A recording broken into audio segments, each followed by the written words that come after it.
दोस्तों मैं हूं शाहिद और स्वागत है आप सबका मेडिसिन इनसाइट में। दोस्तों आज के दौर में पेट में जलन, गला में जलन या फिर गैस की समस्या बहुत ज़्यादा हो गई है और उसके लिए एक मेडिसिन आती है ओमेप्राजोल। तो आज इस वीडियो में मैं बात करने वाला हूं ओमेप्राजोल के बारे में। अगर हम बात करें ओमेप्राजोल किस फॉर्म में आती है तो ओमेप्राजोल इंजेक्शन, कैप्सूल, टैबलेट और सिरप के फॉर्म में आती है। आज के वीडियो में हम लोग बात करेंगे ओमेप्राजोल कैप्सूल के बारे में। दोस्तों अगर इसके स्ट्रेंथ की बात करें तो ये करीब आती है 10 mg में, 20 mg में और 40 mg में भी आती है जो कैप्सूल होती है। अगर हम इसके कैप्सूल को देखें तो ये हार्ड जिलेटिन कैप्सूल होती है जिसके अंदर छोटी छोटी गोलियां भरी होती है और ये गोलियां एंट्रिक कोटेड होती हैं, तो कभी भी आपको इसको खोल के नहीं खाना चाहिए। दोस्तों अगर यहाँ पे देखा जाए ओमेप्राजोल के बारे में तो ये एक गैस्ट्रिक प्रोटॉन पंप इनहिबिटर होता है। कहने का मतलब अगर आप इसको खाएंगे तो जो आपके पेट के अंदर HCl बन रहा है उसकी मात्रा कम हो जाएगी। कहने का मतलब ये हमारी गैस्ट्रिक सेक्रेशन को कम कर देता है, क्योंकि एक प्रकार का बेंजीमिडाजोल डेरिवेटिव होता है और बेंजीमिडाजोल का काम होता है वो हमारे एसिड प्रोडक्शन को कम करता है। दोस्तों अगर इसके ब्रांड्स की बात करें तो मार्केट में बहुत सारी ब्रांड अवेलेबल हैं, अलग अलग जगह में अलग अलग होते हैं। बट मैं बताऊं तो यहाँ पे जैसे ओमेस 20 mg की कैप्सूल आती है, ओमिट कैप्सूल आती है, ओसिड कैप्सूल आती है 20 mg की और ओलिट कैप्सूल आती है 10 mg की, 20 mg की। तो इस तरह के स्ट्रेंथ में आती हैं। इसी तरह की और भी बहुत सारी ब्रांड हैं, आप कोई भी चूज़ कर सकते हैं।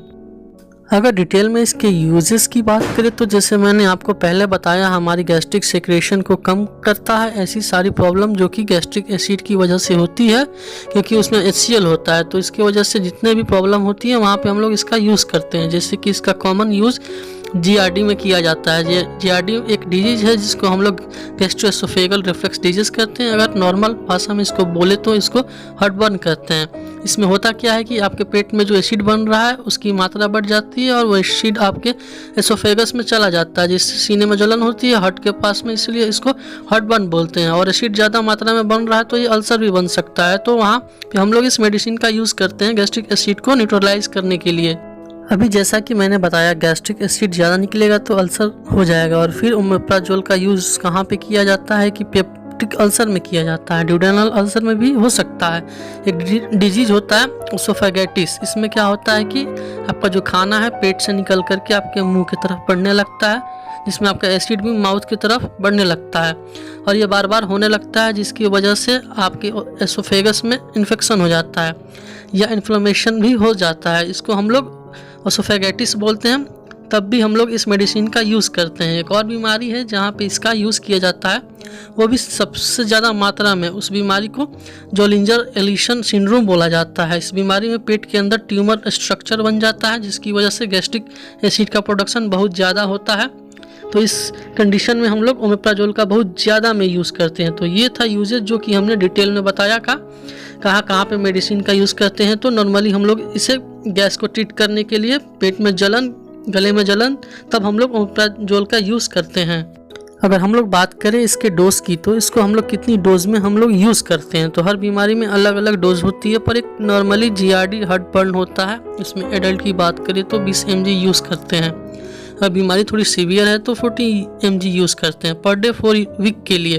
टाइम लिमिट बढ़ भी सकती है अगर कंडीशन सीवियर है तो। अगर बच्चों की बात करें तो ये बच्चों को वेट के अनुसार दिया जाता है। अगर बच्चा 10 किलो से 20 किलो के बीच में है तो उसको 10 mg की टेबलेट दी जाती है। अगर बच्चा 20 किलो से ज़्यादा का है तो उसको भी आप 40 mg की टेबलेट दे सकते हैं पर डे 4 वीक तक। ये मेडिसिन खाने के 1 घंटे पहले दी जाती है, तब ये दवा अच्छा से काम कर पाती है।